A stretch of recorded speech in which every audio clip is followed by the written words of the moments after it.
Hello everyone. তো আমি আমার গাছের আপডেট নিয়ে চলে এসেছি, চলো তোমাদেরকে দেখাই।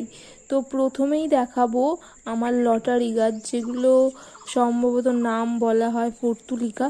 তো এখানে আমাদের লটারি বলে, এটা বলেই আমি অভ্যস্ত। তো গাছটার অবস্থা দেখতে পেয়েছো, কতটা বড় হয়ে গেছে গাছটা, আর পুরো গাছটা এতটা বেড়ে গেছে যে টব থেকে পুরো মাটিতে ঠেকে গেছে গাছটা। আর টবটা তো পুরো ঢাকা দিয়ে দিয়েছে। বাকি গাছগুলো মোটামুটি এরকমই হয়েছে, আর কিছুদিন পরেই ফুল হবে। আর এই বেল ফুলের গাছটা দেখতে পাচ্ছ কত কুঁড়ি এসেছে। এগুলো যখন একসঙ্গে ফুটবে না, আমার বাগানটা পুরো গন্ধে মোমো করবে। আর তোমরা কি দেখতে পেয়েছো যে গাছগুলোর মধ্যে পাতাগুলো আর ফুলগুলো একটু একটু কিছু খাওয়া খাওয়া আছে, যেগুলো পোকায় নষ্ট করে ফেলেছে বলতে গেলে। একটু এটার পরিচর্যা করতে তো হবেই, নাহলে আবার ফুলগুলো পুরো নষ্ট হয়ে যাবে।